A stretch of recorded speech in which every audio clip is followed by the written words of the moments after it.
www.yardmedia.com and get your reggae gear today. We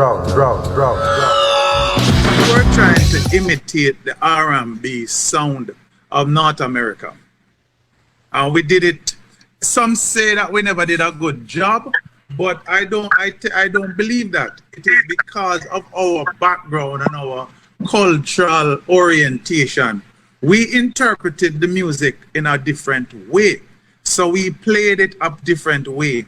And we played it in a different way that eventually intensified to what we call ska. And if you listen to songs like Easy Snapping, and you hear the kind of difference between a Easy Snapping and a Muriel. Muriel was more 12 blue bars type of music. But by the time you got to Easy Snapping, you hear a change instead of chung ka-chung ka-chung ka-chung ka-chung ka-chung ka-chung ka-chung ka-chung, which is the shuffle 12 bar blues type of thing. It started to go like cha chung cut cut cha cha cut cut, and it kind of slow and kind of shorten. So you still have the chung cut, but it kind of shorten, and then before it intensify to the point where in ska it just cha cha cha cha cha cha on the piano. So instead of the playing of ka-chung ka-chung ka-chung can play more chords and all them stuff there, we just limited to that. So there was this gradual change in the studios and wherever people play music until it reached to the point where it was ska. So people like Garth White in his work look at songs like Easy Snapping as a proto-ska because it was the beginning of the ska era. So without Jamaican R&B music, without Mento, there is nothing named ska. Absolutely, and that's a good point, Doc. Hold that point. Yeah, we're gonna take a quick break because, and when we come back, we're gonna lead into some music that would have taken us there. We're also gonna bring in the Sultan of Ska, the Prince Buster's son, Sultan Ali, and we just to make this a little bit more interesting. Let's go to the break. www.yardmedia.com and get your reggae gear today.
of wife, Danny, Dane, and Lorraine.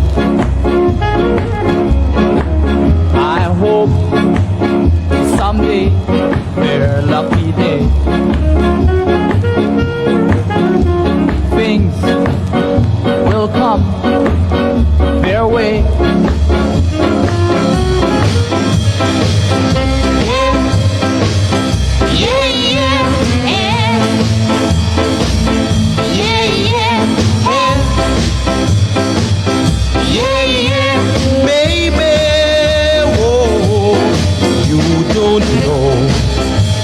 How much I love you, or else, darling, you wouldn't have made me cry. Hush, darling, you should know I love you. 'Cause my heart, dear, is trembling like a leaf.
Okay, before this you heard Oh Carolina by the Folks Brothers, produced by Prince Buster. Danny, Dane, and Lorraine, Prince Buster again. Housewife's Choice, Derek and Patsy. African Blood, Prince Buster, and we had Wash Wash. Well, before we had Wash Wash first, and then we finished up with African Blood. African Blood to me is one of the biggest tune ever blow, ever, anywhere. I'm pretty sure CG, you will agree with me on that, right? Oh, definitely, definitely. Absolutely phenomenal tune. And I must confess, you know, this is like coming to school though, and I need to walk with my notebook. Walk with right, your because you understand? I know I'm going to go on a lot of interviews for the month, so I can boast with all this knowledge. And you know, Dr. Howard and Sir Gart and team just, reeling off all these facts. But I think it's so important that we know the history of the music, because certainly this has, as we've heard, reggae has really put Jamaica on top. And as the world grapples now to deal with a lot of the issues, especially in the United States, it's a lot of the lessons from our music that's providing the answers and the tools. So we have to be proud of our reggae music and know our history. Absolutely. Let's recall some great men. There you are. Now you're talking. And one of the great men on the panel with us here, we want to just bring him in here. The erstwhile Dr. Dennis Howard. And Dennis Howard is Jamaica's foremost ethnomusicologist. And I always get a little tongue-tied when I think. But Dennis is my very good friend. We are schoolmates. We went to the same two schools. He followed back on me doing it, just so you know. Yeah. Dennis, over to you. What we're going to do, let's give a taste of that tune, Shaking Up Orange Street. Because whether we like it or not, that is what Prince Buster did, not only to Orange Street, but to the music, period. Let's give a listen. Prince Buster, Shaking Up Orange Street. If you're just joining us, you're tuned to Sunday Scoops, and we here at Yard Media working in conjunction with the consulate, the Jamaica consulate in Miami, to deliver this Reggae Month's programming. And let's give a listen. Prince Buster, Shaking Up Orange Street.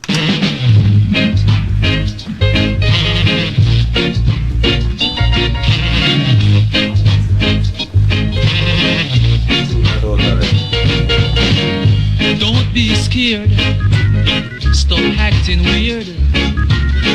Soon we shall meet on Orange Street. This music is sweet, man, I caught your beat. You heard the news, old pal, now don't run away.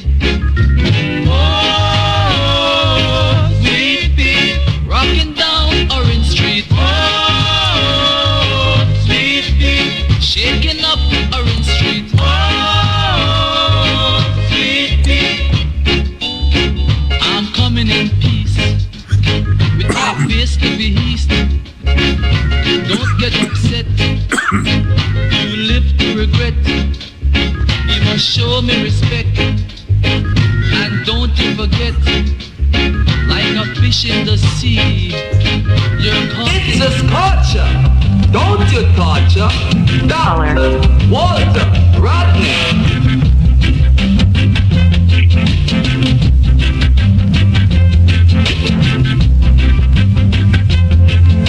Black power.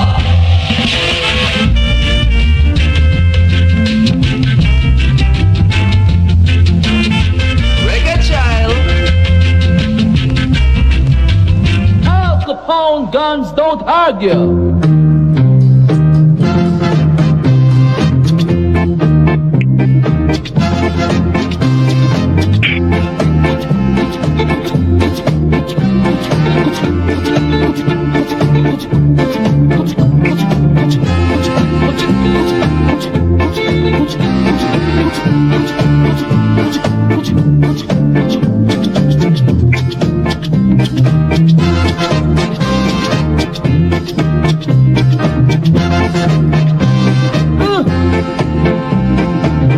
Al Capone.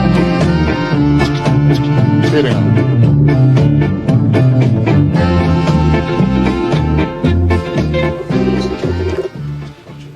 All right. So before that, we played Shaking Up Orange Street. We played Dr. Rodney and Al Capone, Prince Buster. Sultan. Hello. Yes, go ahead. Can you hear me? Good afternoon. Can you hear me? Hearing you loud and clear. Okay. Greetings. How you guys doing? I want to say good evening to all the special panelists, the Consul General, Brother Dennis Howard, God, yourself, and Madam Ambassador. How you guys doing? Yes. We were just looking at the contribution of the great Prince Buster, and as Doc made the argument, Jamaica has not exactly given the fullest of recognition to Prince Buster. And you know, one of the things we're trying to do with, not that we can make things right here, but we wanna use this kind of platform to amplify the work that he has done. Now, a couple of tunes that Prince Buster is at the helm of. We talked about O Carolina. We talked about, we just played a while ago, Al Capone, Guns Don't Argue.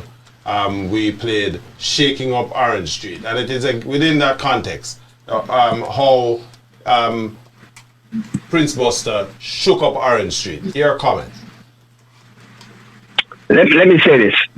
For the record, let the record reflect, and let the record state that Prince Buster, Cecil Buster Manti Eustace Campbell, Mohammed Yusuf Ali is Jamaica's first superstar, scare originator, and national hero, without no apology. My father was never given his props. You know why? Because he was a self-made man. You see, the system is used to having people they can twist and turn. Buster wasn't like that. If you understand what Buster did in Jamaica, Buster didn't sing for nobody. That's number one. Buster tried to go to farm work, and they turned him down, so that your hands are too soft. You cannot cut cane and everything, because you want to buy rhythm and blues to compete with Coxsone and Duke Reed. And we have to add this, that Coxon's number one song was an original song. It was a take from a rhythm and blues called Later for the Ghetto by Willis Jackson. That's what became Coxon's Hop. Drew Creed's number one song was Hey Hey Mr. Berry.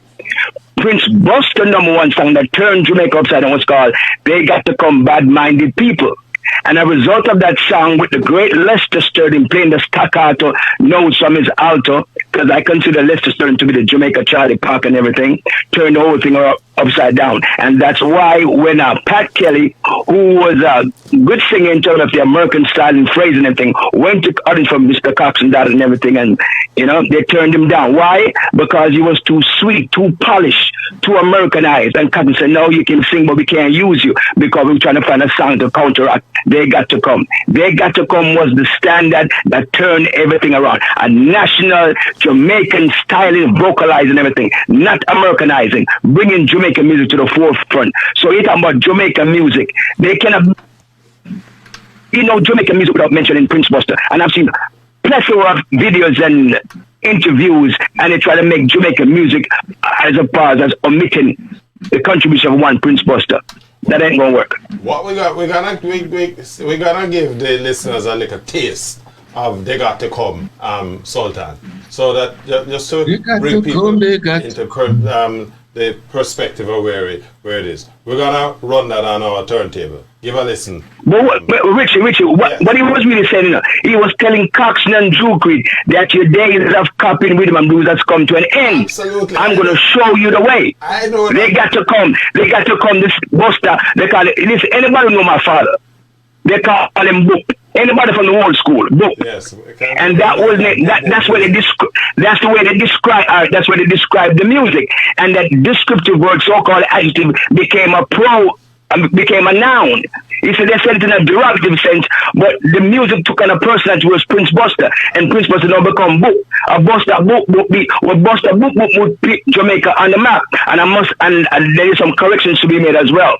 Reggae didn't put Jamaica on the map. Scam music put Jamaica on the map. Let's get things in proper context. And that's why Chris Blackwell had enough money to go invest in Bob Marley from many small songs and everything. Scam was the music that put Jamaica on the world stage. Let's get it in its right chronological sequence. Hold your thoughts right there. They got to come.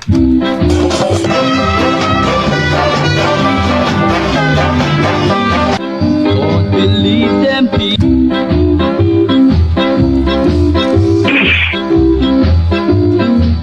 Don't believe them people. I have done no wrong. So will you kindly help me? Help me to sing my song. These bad-minded people would like to see me down, but when the game is over and over, I can't go down. They got to come, they got to come. They must come, they got to come. They got to come, they got to come. They got to come my way. They have begrudged madness. Madness, they call it madness.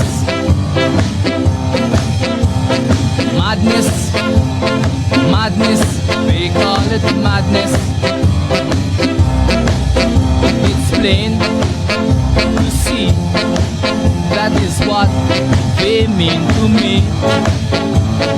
Madness, madness, I call it madness. Madness, madness, they call it madness.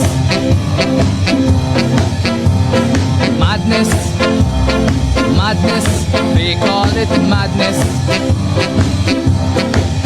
I'm about to explain that someone is using his brain.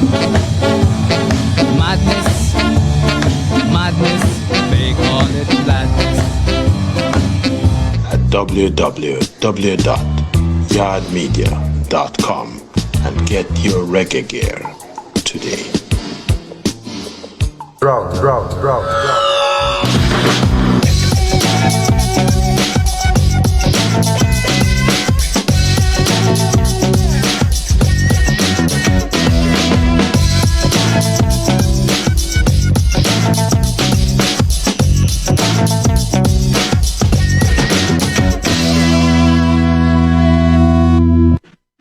Okay, we are back and If you're just joining us, Sultan Ali on the line. Of course, in our room, yours truly, Big G. Big G. Doc is all the way over here in sunny Jamaica, and of course, the erstwhile, the honorable R. CG. Oliver Mayer, CG. Oliver Mayer, the Consul General of Jamaica here in Miami, Florida. CG. You know, before you go any further, I just, just listening to Sultan speak and reading some of the history even before this program. Right. Clearly, Prince Buster has been one of the most central figures, and I would have to agree. I may get myself in trouble, but I would have to agree that the name Prince Buster, we need to hear some more of it, because his role has been pivotal in the overall development of reggae music, certainly from the of ska and from linking the whole Rastafari movement into the music. I know you guys are the historians, but definitely I would say Prince Buster. When we hear some of the big names of today, I don't think the young people are as aware of the work of a Prince Buster as they should be. So this is one of the reasons why I congratulate the program. I hear passion coming from my brother Sultan Ali's voice, clearly, reflecting the work of his dad. And just reading the history, I will have to agree with you. We need to hear some more of the name of Prince Buster. So kudos for a program like this. The feedback. We're getting a feedback somewhere. But CG, you are correct. And Doc, over to you, because I know there's a sentiment that not only myself, but I know you also share, Doc, that not a lot, not enough, really. And we have an opportunity. CG, we're going to try to get the minister on the program next week. And it's one of the, some of the issues we want to, not necessarily, there are some things that we want to hear. Yes, the country has done a bit, but I think as a nation, a lot of people out there playing a whole heap of music and don't know nothing about the music that they're playing. And that's one of the notions that we are trying to correct with this particular Sunday Scoops program. Doc? Oh, well, and you know what is the most important thing? I sometimes I am not interested in us celebrating him in just to celebrate him and say him as one of the greats in the music. I'm interested in highlighting his contribution. We can't just, say, I'm good and him was a pioneer. We have to position him and position. The thing is, one of our problems in Jamaica and Jamaica music is that for such a small country, we have had unparalleled amount of talent that have contributed not only to Jamaican music, but to world music.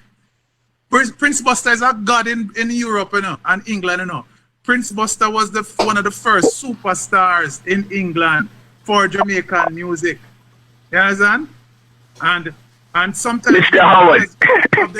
that's why I say sometimes we have to be careful how we talk about reggae and follow the narrative of the outside world and trying to put everything into one little basket. And reggae is the most important and enduring genre of Jamaican music. Don't get me wrong.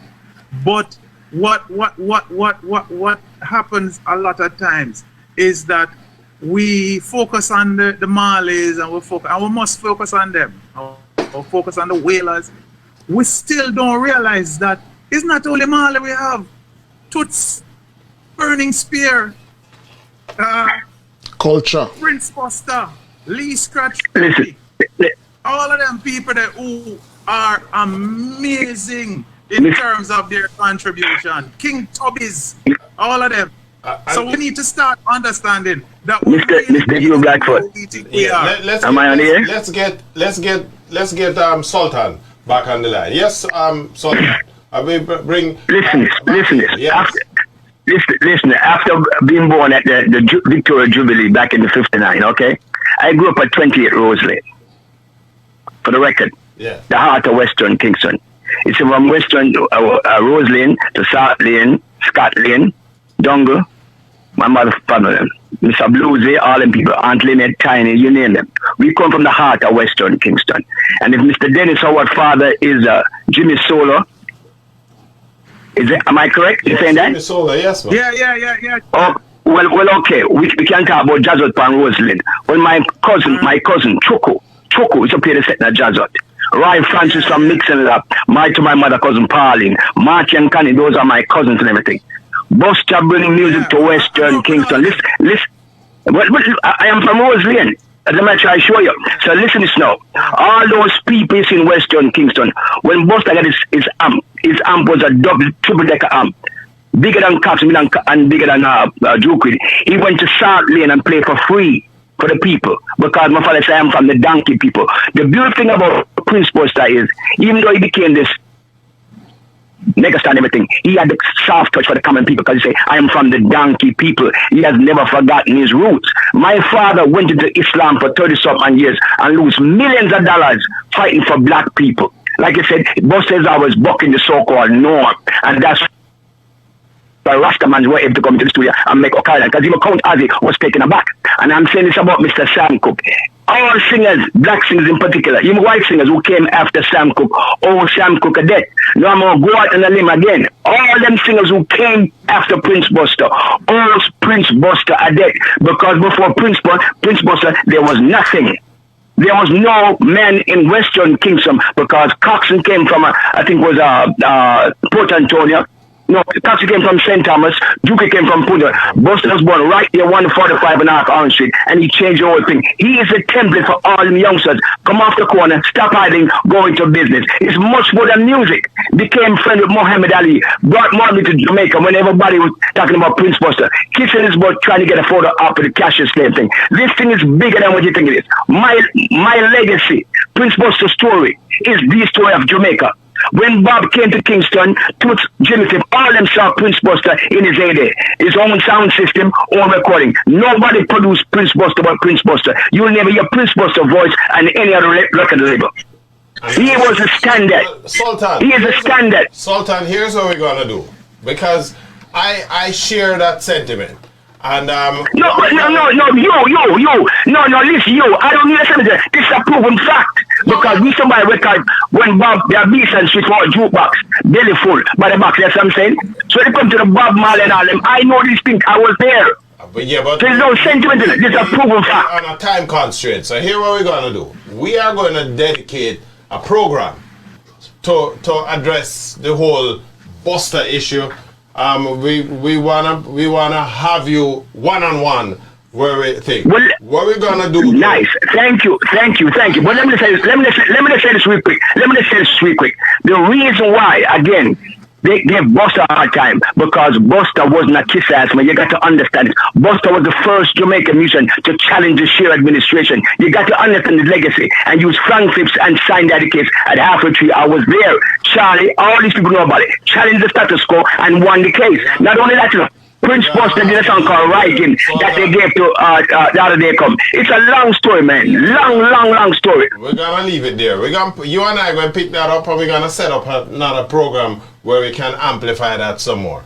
But you know, what we're trying to do here, just to say to our listeners, we are just retracing the steps of the music. And of course, because we run on a time issue, we want to make sure that we fulfill our program obligations. Okay?